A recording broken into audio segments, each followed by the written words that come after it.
Broadcasting from the business capital of the world, this is the Podcast Business News Network. Welcome back, everybody.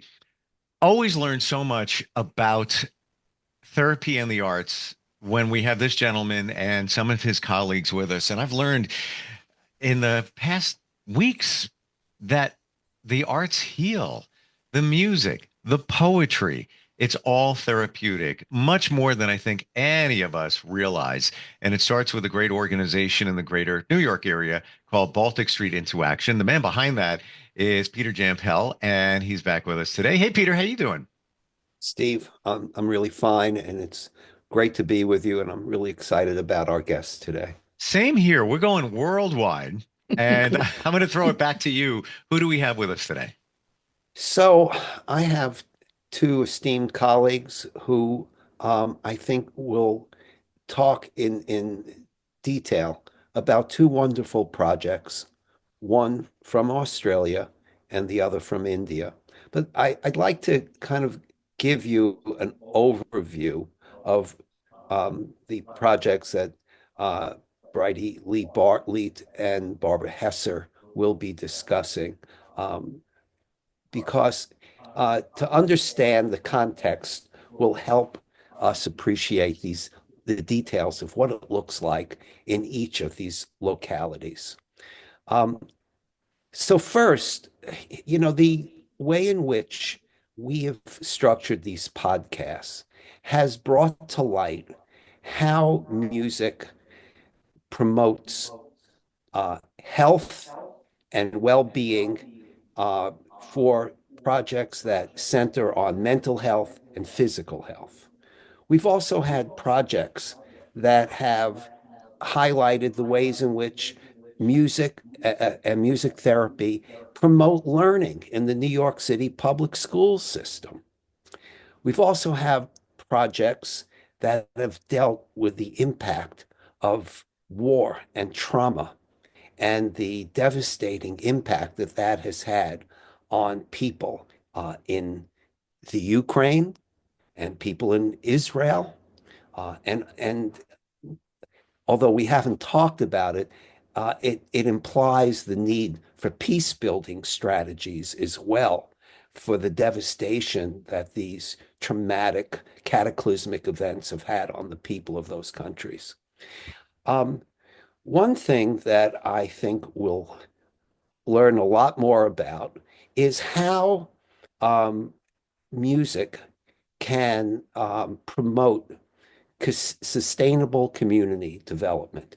And one way in which we can understand this is to go back to the origins of how the United Nations, starting around 2003, promoted the development of a mapping project that would outline globally how music promotes all of these areas that we have outlined so far. And the UN helped to bring to life an organization called Music is a Global Resource, which has now produced 5 editions of a global compendium of music projects from over 100 countries, 100 projects in 54 countries. And to understand the purpose of that document is really to create an archive that could be understood and used to address similar problems in other countries where music can be employed to promote health, wellness, and in our current discussion, how to provide sustainable community projects. So we're going to now take a look at 2 of these projects. The first one, our guest professor, Brydie Lee Bartlett, who is a research fellow at the Creative Arts Research Institute and professor at the Queensland Conservatorium at Griffith University in Australia, we'll start with our first project. Brydie, great to have you. I'm so excited that we've made this connection around the globe. You're 13 hours ahead of us, but hopefully we're all in the same time continuum today. So welcome. Um, and just let me start with, tell us about this project, what it's about, what its intended purpose is. Well, thanks so much for that warm introduction, Peter. And Steve, thanks for having us on your show. It's a great delight to be here with my wonderful colleagues, Barbara and Peter. So, Steve, you said something interesting in your opening words. You talked about the healing power of music. And the story I want to share with you about a project really speaks to the healing power of music at a community level, not just an individual level. And I want to take you, if you can imagine the map of Australia, right up the west coast to a really beautiful part of the country where the Australian desert, that red dirt, meets the ocean and meets the sea. It's a really spectacular, beautiful part of the country. And there's a little town there. The colonial name is Roebourne, but the First Nations name is Irumagadu.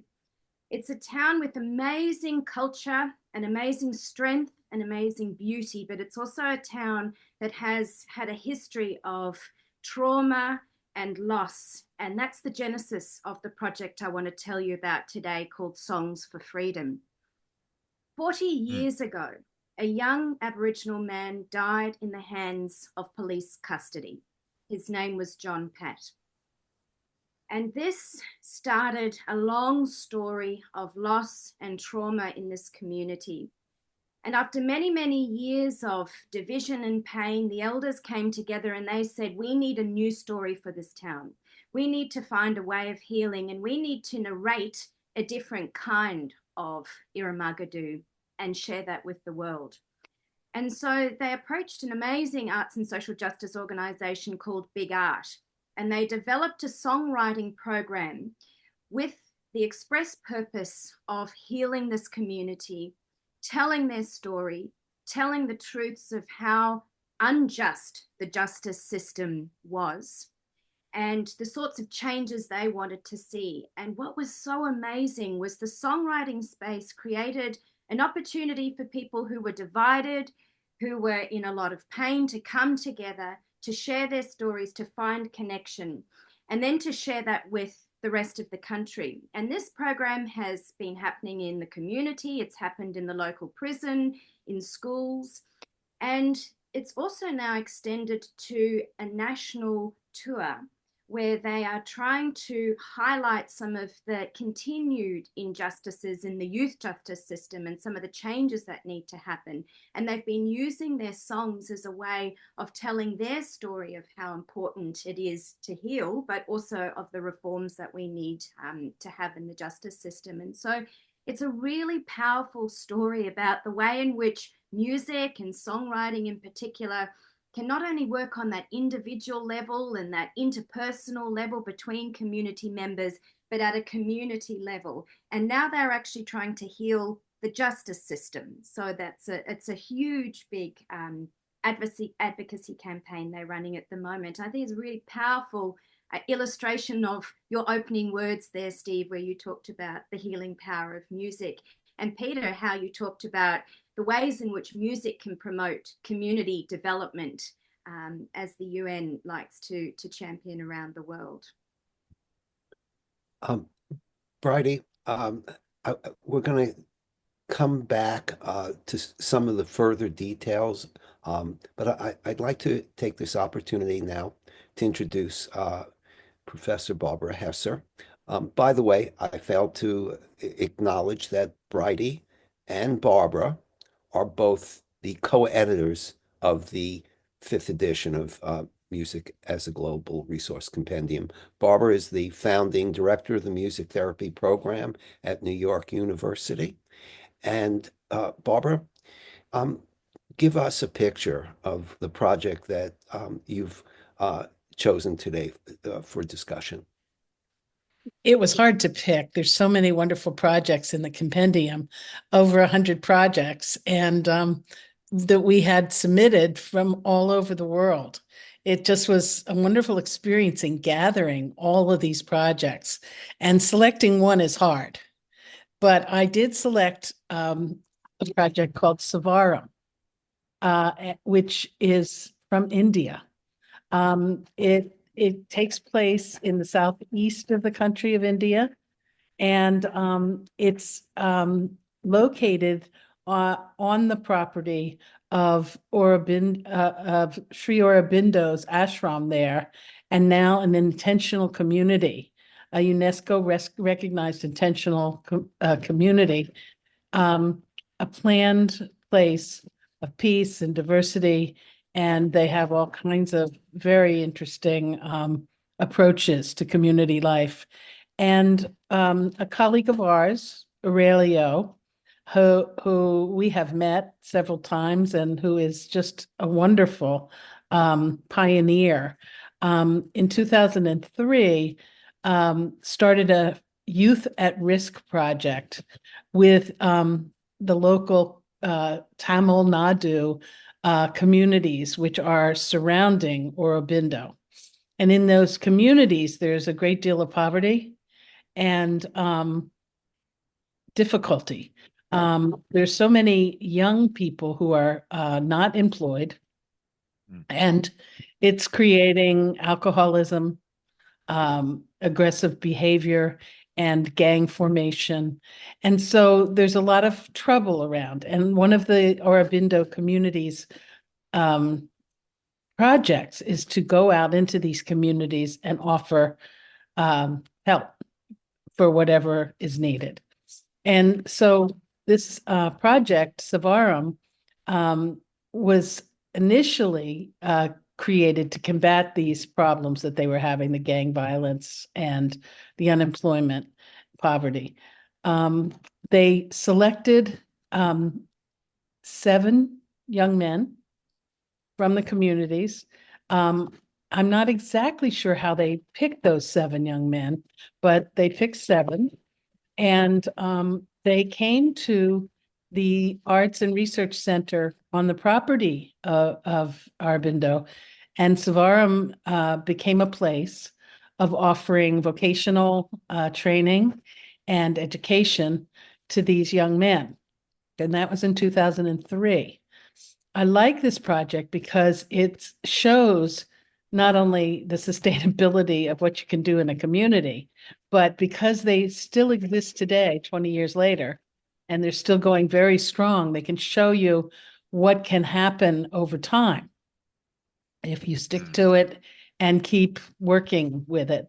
What their forte is they make instruments. There's a factory right there in in their center where they make traditional Tamil instruments, and they make them by hand, and almost it looks like they started in the traditional way, making all kinds of traditional instruments. They have studied how to make this music themselves, because many of them were not musicians when they joined in, and they taught them music theory and how to use the instruments, how to tune them, how to use them. And they would take the instruments into the communities and create sound and music experiences for people in those communities. So you can see that these young men were expanding in many ways. They were learning how to make the instruments and play them and use them to help the communities.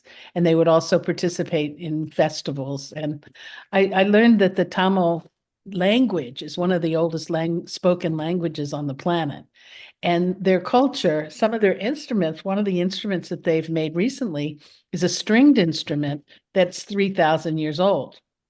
And it was extinct, but they found passages in some of the literature that kind of told them what it looked like and how to make it and how to tune it. And so they've been making that so that they could bring that back into their communities to use it. in the music making. I think that their immersion in the Tamil culture gave these young men some very important feelings of strength about their community and their history, which is immense. I mean, it's just so deep and old, and they got involved in that too. Um, the the creativity of Aurelio is fascinating. He's a music therapist trained in Austria, and he must have been living in the town that was doing these outreach projects and everything. And I think he got the idea to bring music into this work. And so I'm impressed with what he does, because now they're growing their own wood, traditional woods in the nearby property, harvesting and using the traditional wood that is grown in that environment for their drums. They make flutes, they make chimes, but they are also bridging into the new, and they're making new instruments, sound healing instruments that are not old at all, but are new, and they've created a business. And it's a participatory business where they all own a share of it. And they have done a wonderful job in getting an international recognition to their place and to their instruments that they sell. And they have lots of videos online, and you can hear them playing, you can see them doing their work in the workshops, and they do seminars. They have researchers and craftspeople coming from all over the world to help and assist. And over the years, these young men have become older, more mature, and they are leaders now in their communities. And they're also leaders at the center, in that they're passing their knowledge down now to a whole new generation of young men and women, now women too, who are learning these crafts and learning how to carry on the tradition.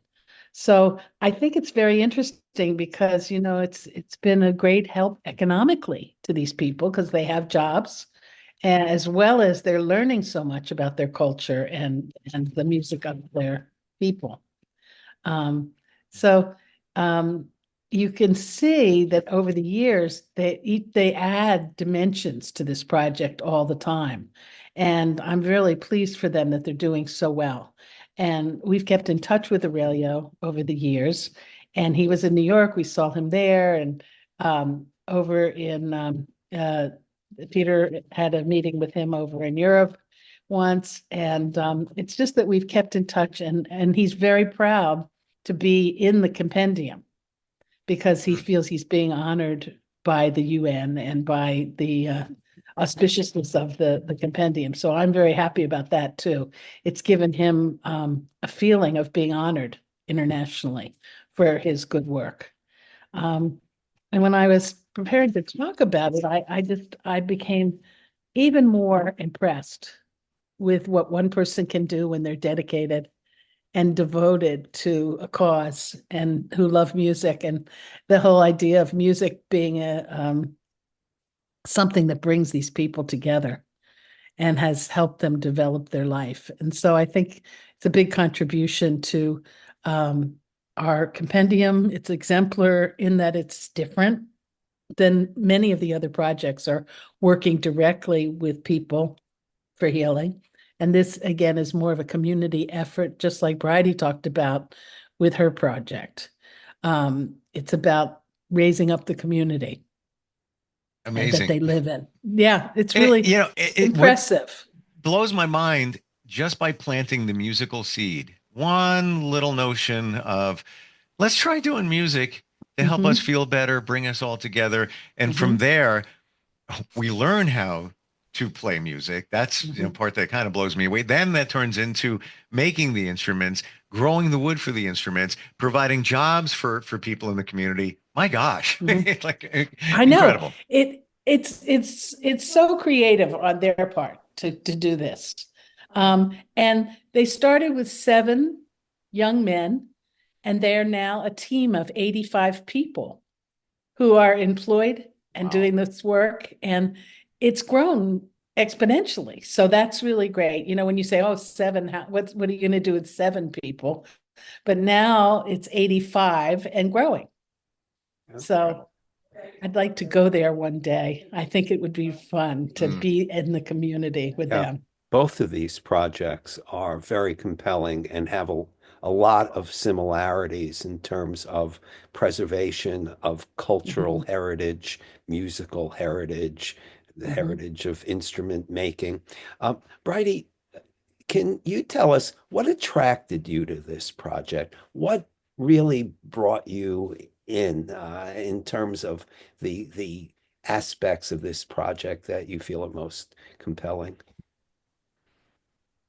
Peter, that's a great question. I think there are many appealing things about this particular project. As I said, it's not only working on that really individual sort of communal kind of level, but in this case, the Songs for Freedom project are really trying to tackle some of the big systemic issues in society. And I guess this is also what the compendium is really interested in. How can music help us address some of the most pressing issues of our time?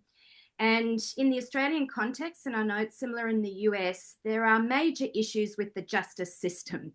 It's very discriminatory.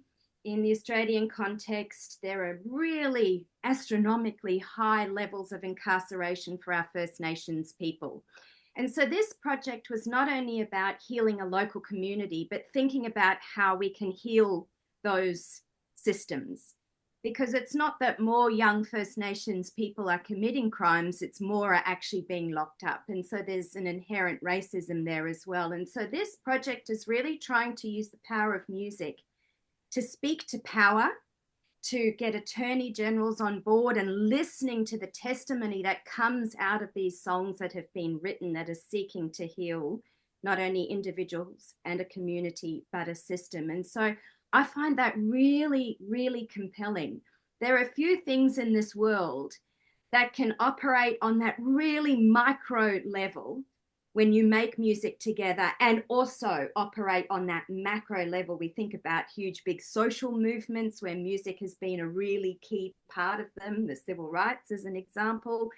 And so I think that's so powerful when you can see it operating at all those levels, from the micro to the macro, often at the same time. And so that's why I find this project so compelling. Like Barbara's story as well from India, where these things are generative and they grow over time in the kind of impact that they can have. Like you said, Steve, a small seed can be so generative for big social change. And so that's what I find so compelling. We're actually looking at the Songs for Freedom as a case study in a major project I'm doing at the moment called the Creative Change Project, which is looking at how music can promote social equity, particularly in areas where there's been disadvantage over many years.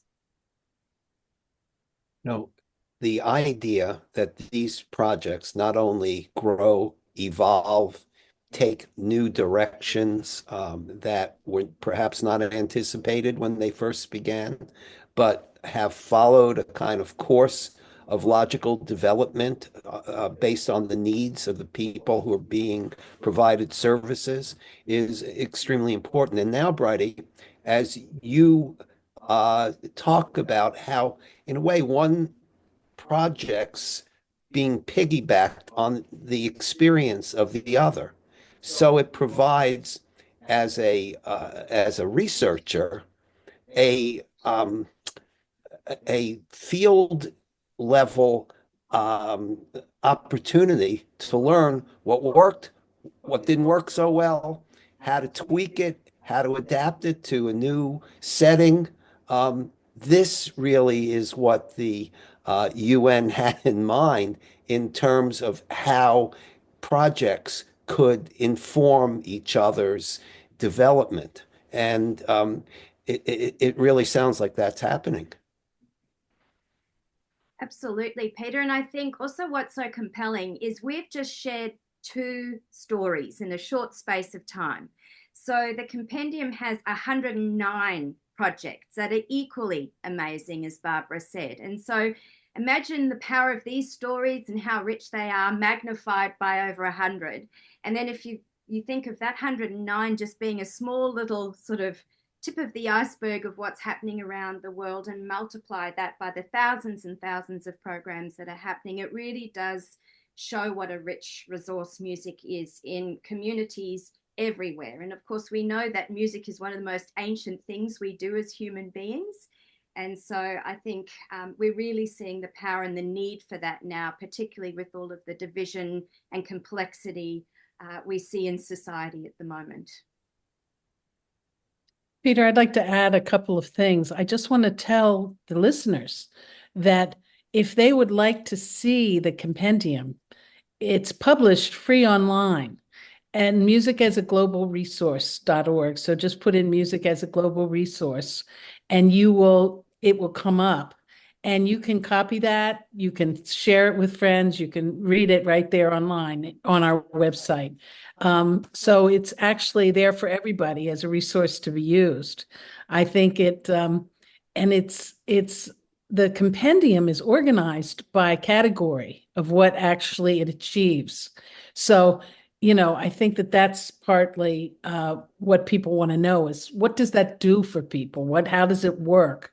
And one of the questions that everybody in their project answered was, how does music help you achieve your goals? What is it about music? And they do answer that. So I think that the compendium is a rich resource for people, or I hope it is, because it's, and the only other thing I want to say is the reason that the UN asked for the compendium, because I was there at the time, was that they wanted to show other government ambassadors and other countries what is possible with music, because it's seen as a cost-effective treatment for people. And we don't know of a culture that doesn't like music and doesn't have music and isn't tuned into that aspect of human life. So that's the reason for the compendium, to show people that it is possible and that people are doing it everywhere, and Wow. to get to get resources. So there's contact information and for all of the projects. There's websites to go to learn more. So it's more comprehensive than just describing the project. It's an effort to link projects. I never even considered the cost effectiveness of music. And when you really think about it, and this is my belief, we all have something to heal from. We all do. We do. Whether it's from our childhood, something that was in our subconscious, and we're dealing with it, as adults now. And what do? Instinctively, not even knowing it, put on music. Yeah. And what does it do? It makes you feel a certain way, so on a small level, that works for us anyway. But then you take these situations with, racial divide and bringing communities together. It's absolutely amazing. I could go on. I'd love to go through all 109 stories, but we're out of time today. Yeah. And that would be a real test of our memory to get every single Listen, one. I can't even remember lyrics of songs, so that I wouldn't even try doing that. Yeah. I want to tell everybody the website to learn more about Baltic Street into Action is just that, Baltic Street into Action. It's a .com or a .org, Peter? It's a .org. I'm sorry, it's .com. Got it. I wasn't sure. And with that, all the details of a great organization, and certainly looking for support as well to keep a lot of what we're talking about here going. Anything else to add, Peter, today? Just a big thank you to both of you for being on today and for sharing your stories. I really appreciate it. for having us. It's been a great pleasure. Thank you both. Thanks to everyone here. And a great inspiration. Just proves once again that music heals. And are you looking for even more of the podcasts and hosts that you love? The Podcast Business News Network is proud to announce that you now have even more ways to listen live. Check out the MyTuner Radio, online radio box, and Simple Radio apps on iOS and Android, or find us online. Search for Business News Network on mytuner-radio.com, or search Podcast Business News Network on streama.com and onlineradiobox.com/US. Take your podcast on the go and don't miss a minute of the action.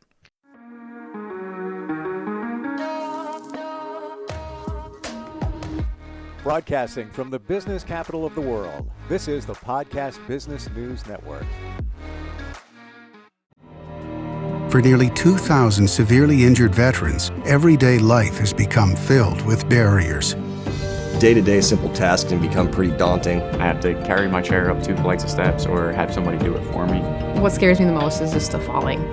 When I'm struggling with my house, I think, to have that one great barrier just knocked down, it's crucial. Home for Our Troops is a wonderful nonprofit that builds a mortgage-free, fully adaptive, handicap-accessible house. And there's no catch. It'll be our very first home that we've ever owned. This is a game changer. This is where your life begins again. We need you to join us in completing this important mission. Please visit hfotusa.org and help build homes and rebuild lives. Because of you, everything's going to be okay.